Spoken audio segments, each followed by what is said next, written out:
What is up, my fellow firewolves? Today we're starting with a little bit of a creepy app. It's called Scary Stories. This story is called The Lost Phone. The Lost Phone is a short creepy story about a woman who misplaced her mobile phone and tries calling the number 1 evening in a woman. She came home late from work. She put her handbag down on the kitchen table, and it started rooting through her. Then she realised she didn't have her mobile phone with her. She couldn't remember the last time she had it. I must have lost it on the way. She went into the hallway, picked up her and dialed the number of her mobile. The phone rang for a long time, and then someone picked up, but they didn't say anything. "Hello?" said the woman. There was no answer, but she could hear someone breathing on the other end. "Hello? Can you hear me?" she said. There was still no answer, but breathing got heavier. "Hello? Can you hear me?" the woman asked again. Then a low-voiced person on the other side, "I hear you." Then he hung up after that. The woman asked again. Then in a low voice the person said, Then they hung up. After the woman kept calling her mobile, but nobody picked up. Eventually she gave up in frustration. It was late, and she decided to go to bed. Where she was upstairs to her bedroom, she was shocked the mobile phone sitting on the nightstand. It was on silent. What? That is creepy, guys. What did you think of that? I'll leave a link to this app down below. Oh, sorry guys about the ads. Okay. Imaginary friends. Many children have imaginary friends when they are young, but some children have a very scary imagination.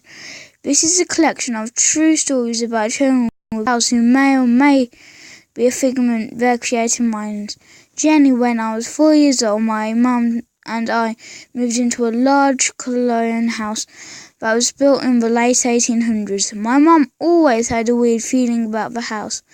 There's a little section in the basement where we never knew of.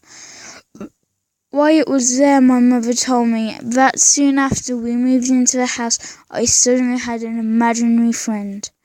One day, playing with a little girl named Jenny, she thought that it was just a phase and didn't pay much attention to it. I told her that Jenny wanted me to let the cat go down into the basement, that she could play with it.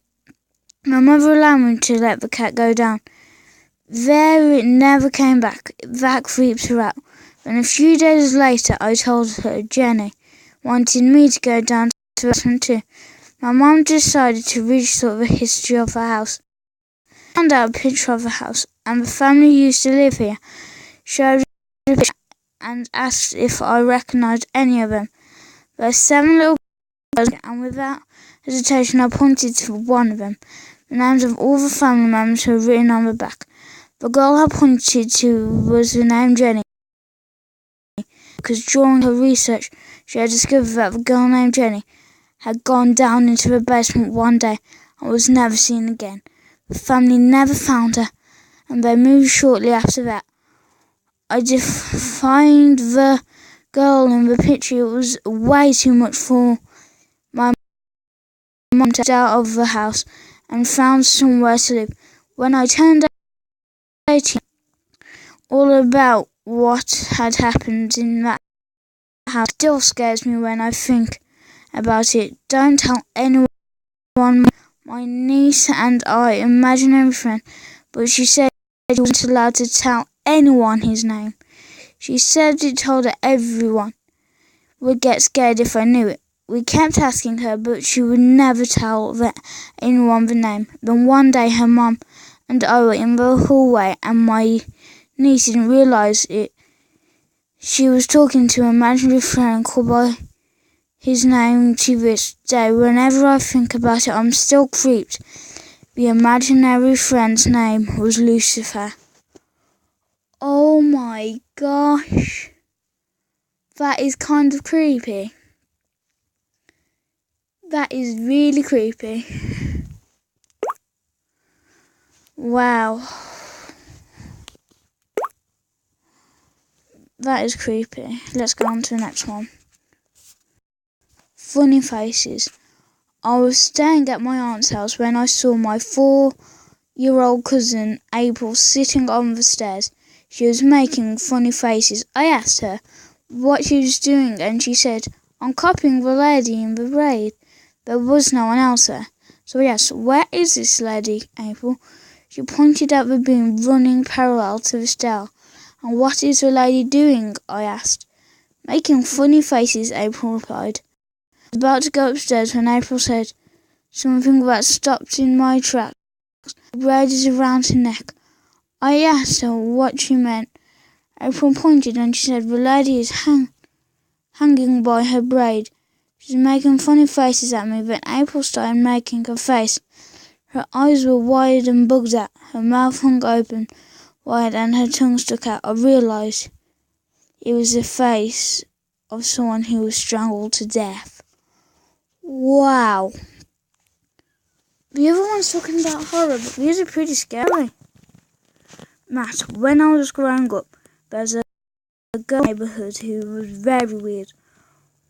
One of the day, the other kids were freaked out by her. One day she told all of the kids that in the forest behind her house there was dead, bloody people.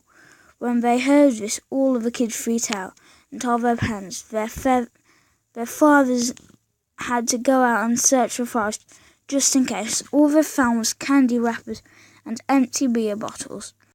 After that, all of the kids in the neighbourhood refused to go near here, including me. A few years later, my parents divorced on the day of the moving. Came to take my mum's things out of the house. The girl came out of nowhere and told me that Matt didn't like that my parents were getting a divorce. I had no idea who Matt was, even though I stopped being friends with her. My dad is still friends with her parents. My dad told me that Matt was her imaginary friend. Her parents had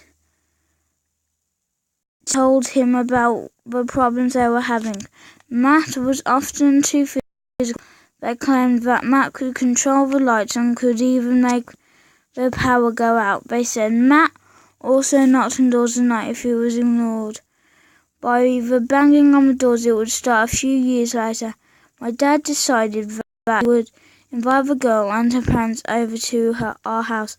I was begging my dad not to do this, but he said it would be nice to catch up with them.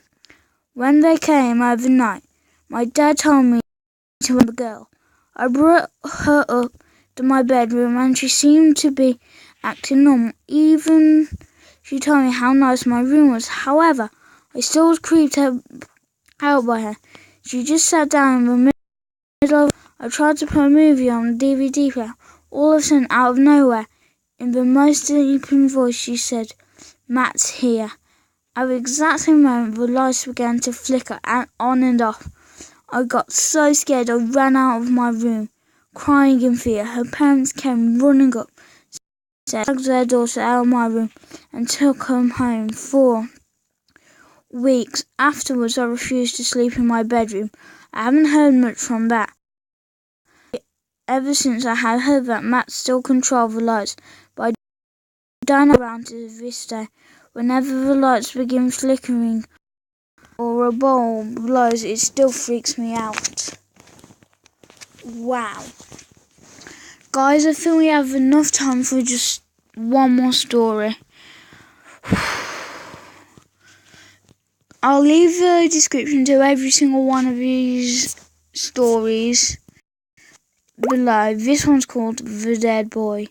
My boyfriend's a homicide detective, and a couple of years ago he was investigating the murder of a little boy. But he still haven't found the body. The mother of the little boy broke down and admitted that she killed him and hid his body under their trailer when the police went out to search. the trailer, they found there was a new family living in it. The family said their son had an imaginary friend who lived under the trailer and would come up to see him. The cops found the body of a dead boy just under his room. Should I be creeped out or wondering why am I even continuing? This is another short one, Kelly. When my daughter was there, she had played with her and sat in a little rocking chair while she slept movie, and my daughter said, "That looks like Kelly." "Kelly who?" I asked.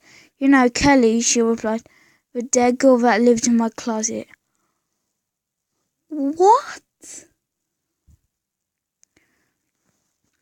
Let's just go zoom in on that. The dead girl that lived inside my closet. That's just so creepy. Okay guys, I'll end the video here. Hopefully the next video is more light-hearted and not scary. So peace out my fellow firewolves. I hope you enjoyed and goodbye.